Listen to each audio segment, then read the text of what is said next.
Today on Facing Life Head On, a lot of people have misconceptions about raising children with Down syndrome. Tripp and Barbara Curtis show us things aren't always what they seem.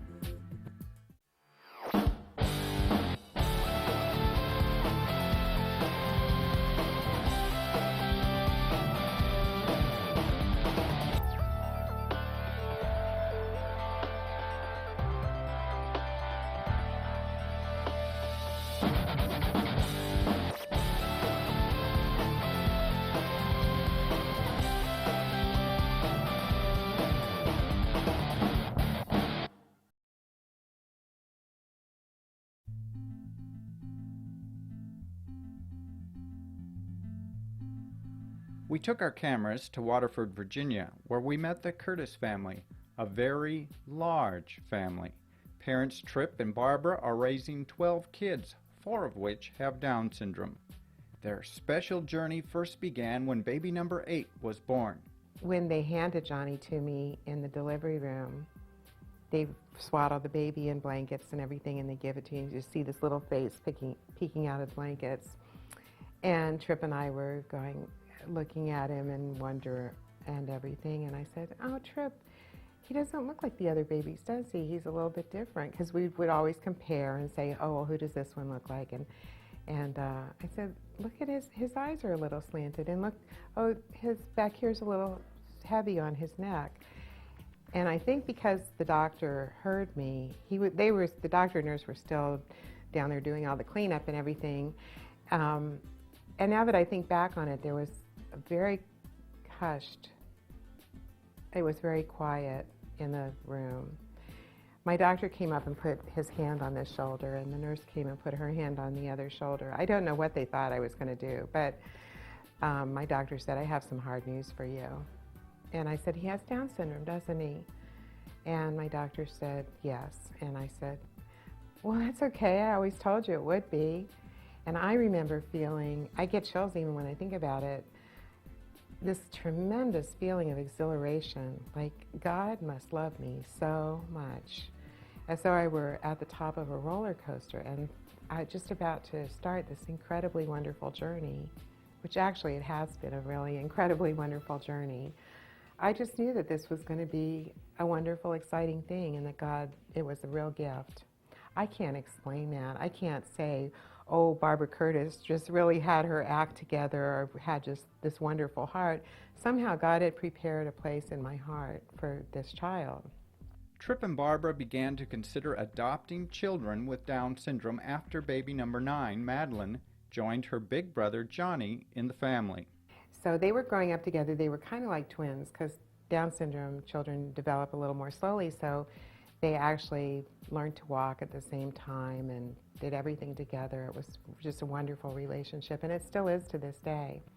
But at some point I realized that it would be nice for Johnny to have somebody who would grow up with him at his pace. And so we began to look for a child to adopt with Down syndrome. And in 1995, we found Jesse, who we adopted. And that was the end of my plan. But that wasn't the end of God's plan. And twice since then, people have asked us to adopt children with Down syndrome. So we've ended up with 4 total boys with Down syndrome. There's Johnny, the oldest of the pack, then Jesse, the first to be adopted, Daniel, the quiet one, and Justin, the charmer. What's it been like for you and Tripp to raise children with Down syndrome? What's it been like? Okay, so we had to learn how to work more with having a Down syndrome baby, because they don't naturally take the steps that normal children do. For instance, you have to teach them how to sit up, you have to teach them how to stand up, whereas a normal child makes those progressions all by themselves without any input from the outside. With Down syndrome kids, you have to give them a little push, you know. That's not so difficult. It's a learning thing, and that was one of the reasons too that we thought we ought to adopt a baby with Down syndrome, because we had taken in all this knowledge about how to bring out the best in Johnny and help him reach his potential, that it seemed like it would be almost wasted if we didn't use it for someone else's good. Barbara, what are some of the common misconceptions about raising children with Down syndrome? through your hard work and efforts, you can make your child learn how to do all the things and accomplish all the things that you want them to do. Among my 4 children with Down syndrome, they run the gamut in intelligence. Jessie is pretty nonverbal. Inside in the house? Okay, then go in the house, honey. Let's go. Johnny's 14 and he still can't read. But you know what? Johnny's not interested in learning to read, which is why he doesn't learn how to read. He'd rather learn all the words to Phantom of the Opera and cook nachos and do all kinds of other things that he does. Daniel reads maybe 300 words at the age of 10, but he's not as socially gifted as Johnny. So what you find is that there is no Down syndrome template. There's no stereotypical Down syndrome person. That they're all individuals. And yes, we can help them reach their potential, but their potentials are going to be different. When we return, we meet Dr. Brian Scottco, who says most women who find out their unborn baby has Down syndrome will choose abortion.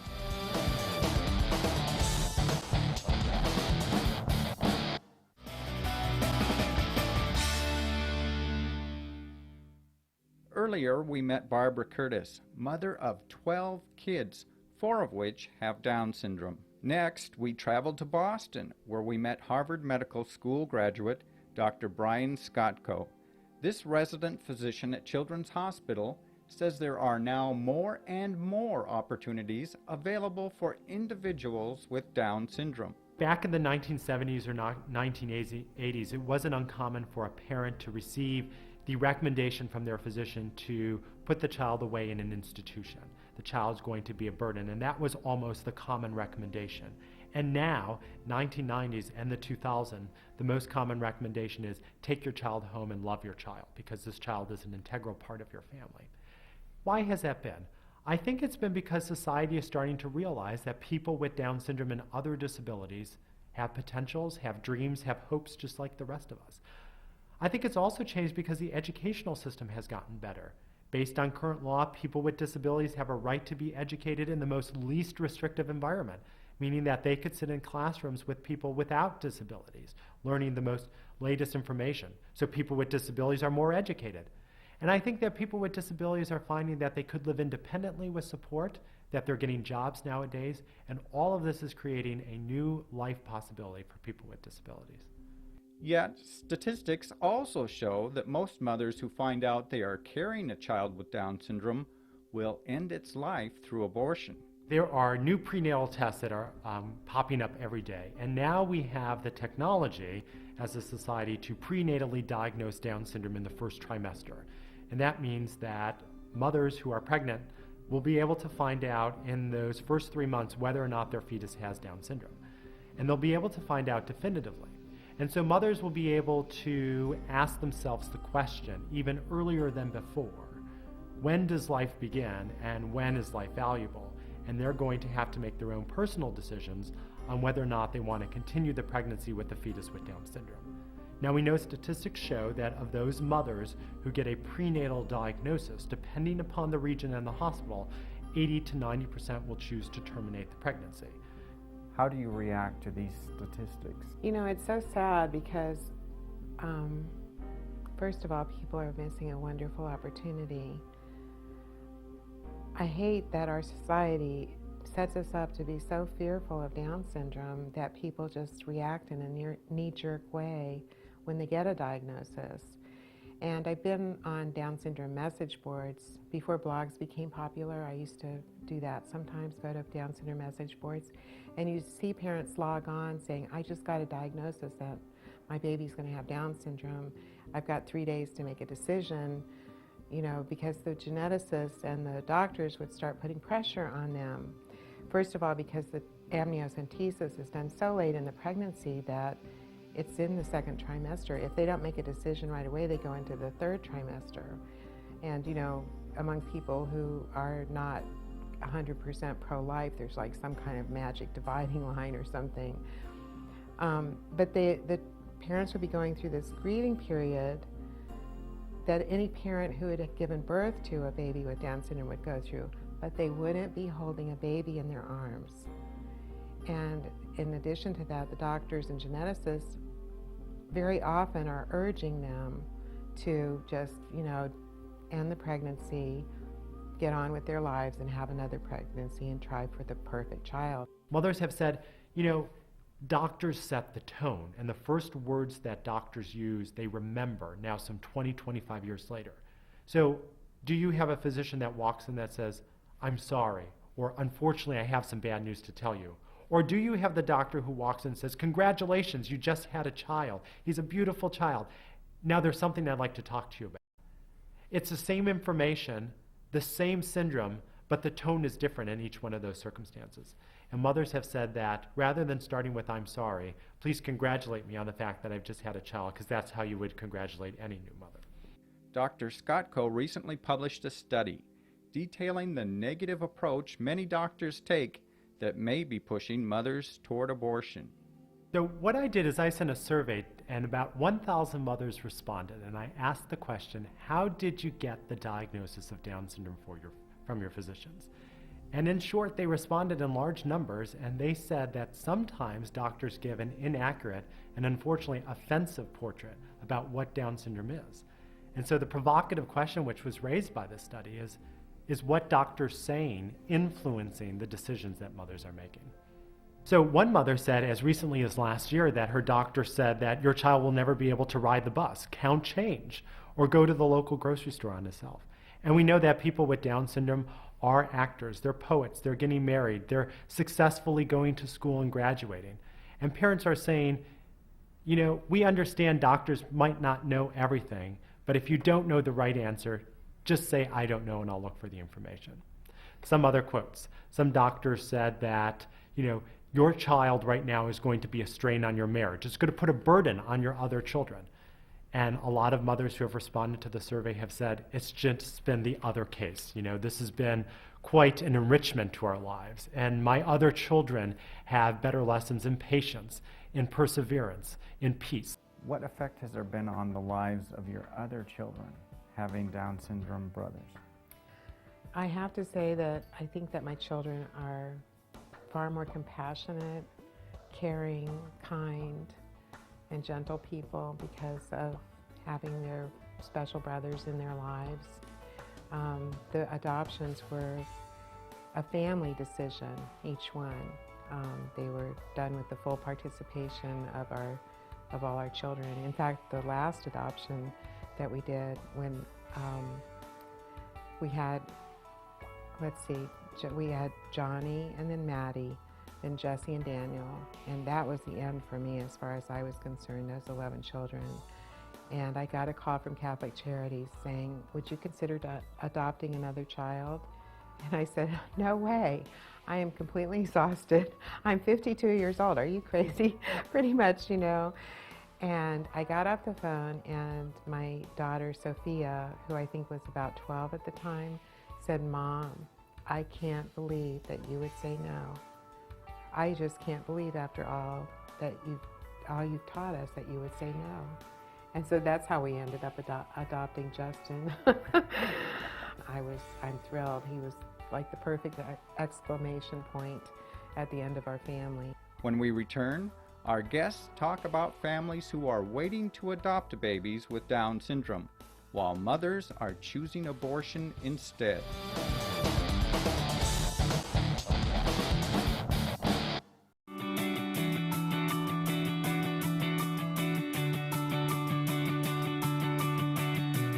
Whether you're a student needing answers, a parent needing help, or a concerned citizen wanting to make a difference, Life Issues Institute has the resources you need to put your values into action. Life Issues Institute is an international educational organization committed to protecting innocent human life. Life Issues Institute knows what it takes. That's why millions throughout the world turn here for help. Life Issues Institute has authored more pro-life publications than any other entity in the world, and its materials are printed in over 30 languages. Radio broadcasts, newsletters, and a website filled to the brim with the answers you're looking for are just a click away.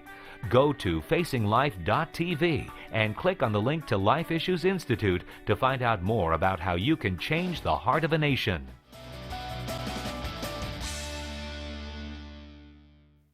Earlier, we met Dr. Brian Scottco, a Boston doctor who found that 80 to 90% of women who learn they are pregnant with a baby with Down syndrome choose abortion. But Dr. Scottco says abortion isn't the only option. Waiting lists of families like the Curtises wanting to adopt these children continue to grow. An often overlooked option is the ability to adopt or to offer your child up or to receive a child through an adoption program. And one of the largest Down syndrome adoption agencies is based in Cincinnati, and there is a waiting list of people who are waiting to adopt young children with Down syndrome. There are actually a waiting list Yes, to adopt Down syndrome babies. there's definitely a waiting list of people who want to adopt Down syndrome babies. In fact, when I found Jessie, our first baby, the one I was looking for, I was very hooked into networks around the country. There are certain key people that keep tabs on it, and the hospitals know to call when there's a baby born with Down syndrome that the parents don't want. So there's definitely, if you want to adopt a baby with Down syndrome, get your home study done, everything just like any other adoption.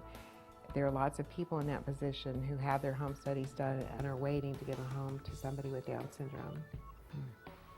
So no woman who finds herself pregnant, not wanting to have an abortion, has to worry about finding a loving home for her Down syndrome baby. Not at all.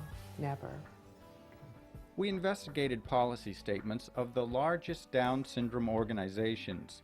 Though abortion poses the greatest threat to their constituency, neither the National Down Syndrome Society nor the National Down Syndrome Congress take a position on the issue.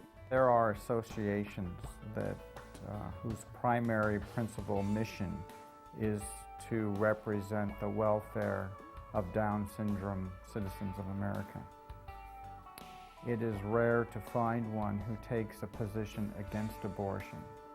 And considering that abortion is the largest threat to Down syndrome babies, what do you have to say to them? Their position just is untenable. It's not logical at all. If they're going to advocate for Down syndrome people, then they should advocate from the moment of conception.